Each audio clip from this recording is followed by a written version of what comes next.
Assalamualaikum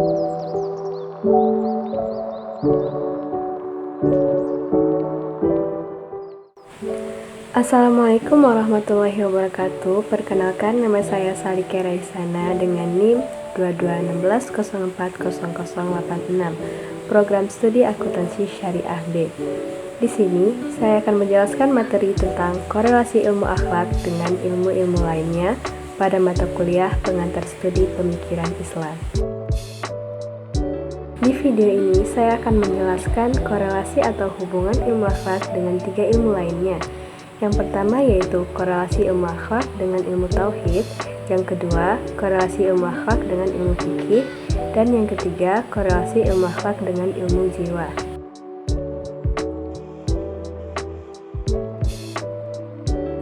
Pertama-tama saya akan membahas pengertian akhlak dan ilmu akhlak.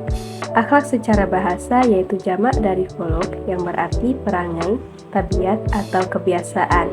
Sedangkan secara istilah, menurut Ibnu Miskawih, seorang pakar bidang akhlak terkemuka, akhlak adalah sifat yang tertanam dalam jiwa seseorang yang mendorongnya untuk melakukan perbuatan tanpa memerlukan pemikiran dan pertimbangan. Selanjutnya saya akan menjelaskan pengertian ilmu akhlak menurut beberapa pendapat tokoh. Yang pertama, menurut Ahmad Amin, ilmu akhlak adalah ilmu yang menerangkan arti baik dan buruk, menjelaskan apa yang seharusnya dilakukan oleh sebagian manusia kepada yang lainnya, menyatakan tujuan yang harus ditempuh oleh manusia dalam perbuatan mereka, dan menunjukkan jalan untuk melakukan apa yang harus diperbuat. Yang kedua, menurut Barnawi Umari, ilmu akhlak adalah ilmu yang menentukan batas antara baik dan buruk, terpuji dan tercela, serta tentang perkataan atau perbuatan manusia lahir dan batin. Yang ketiga, Imam Al-Ghazali mendefinisikan akhlak adalah sebagai suatu sifat yang tertanam dalam jiwa yang daripadanya timbul perbuatan-perbuatan dengan mudah tanpa memerlukan pertimbangan dan pemikiran.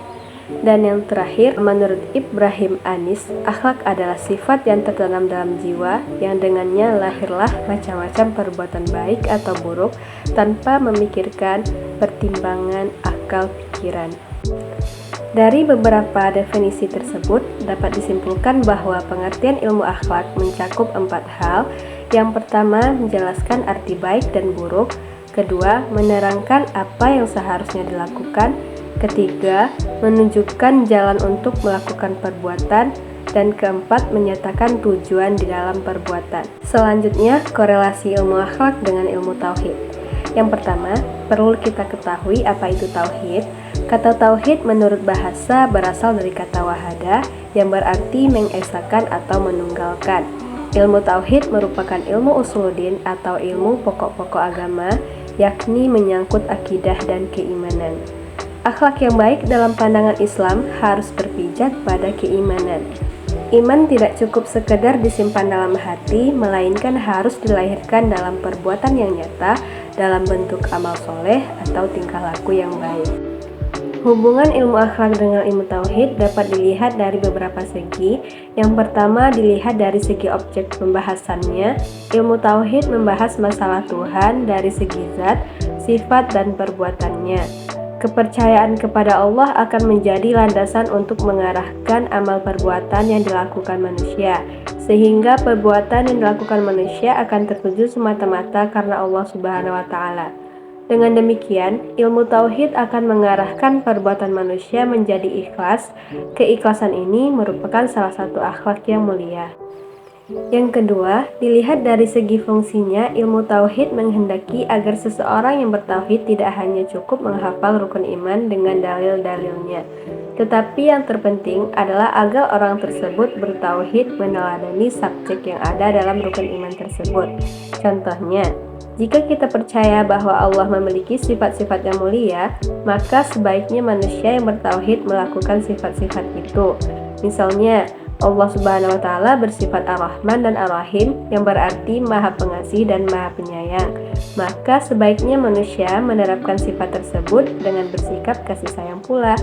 Demikian juga jika Allah memiliki sifat sebagaimana terdapat dalam Asmaul Husna yang berjumlah 99, maka sifat-sifat itu harus dipraktikkan dalam kehidupan sehari-hari. Oleh karena itu, beriman kepada Allah Subhanahu wa Ta'ala akan memberikan pengaruh terhadap pembentukan akhlak yang mulia. Yang ketiga, dilihat dari erat kaitannya antara iman dan amal soleh. Dalam ilmu tauhid, suatu keimanan sangat erat dengan perbuatan baik dalam ilmu akhlak, di mana ilmu tauhid sebagai landasannya, sedangkan ilmu akhlak memberikan pencabaran dan pengalaman dari ilmu tauhid. Hubungan antara akhlak dan tauhid tercermin juga dalam hadis Rasulullah SAW yang diriwayatkan dari Abu Hurairah, "Akmalul mu'mini imanan ahsanuhum khuluqan." Orang mukmin yang sempurna imannya ialah yang terbaik budi pekertinya. Hadis riwayat Tirmizi. Selanjutnya, korelasi ilmu akhlak dengan ilmu fikih. Dalam bahasa Arab, fikih berarti paham, pengertian, atau pengetahuan. Fikih dalam Al-Quran berarti mengetahui, memahami, dan mendalami ajaran-ajaran agama secara keseluruhan. Secara umum, fikih diartikan sebagai ilmu yang mempelajari bermacam-macam syariat atau hukum Islam dan berbagai aturan hidup bagi manusia. Eratnya kaitan antara ilmu akhlak dengan ilmu fikih bisa dijelaskan dengan salah satu contoh seperti kita mendapat perintah dari Allah untuk melaksanakan sholat. Cara-cara sholat ditentukan di dalam hadis, kemudian dibahas oleh para fuqaha atau ahli fikih tentang rukun sholat.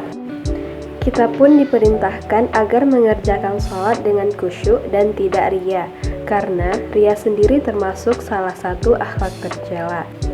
Dengan demikian, ilmu fikih mengajarkan bagaimana seseorang melaksanakan ibadah dengan benar sesuai dengan ketentuan-ketentuan hukum Islam.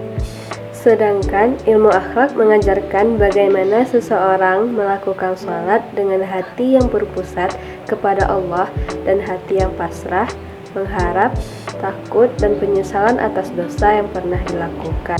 Selanjutnya, korelasi ilmu akhlak dengan ilmu jiwa. Ilmu jiwa membahas tentang gejala-gejala kejiwaan yang tampak dalam tingkah laku.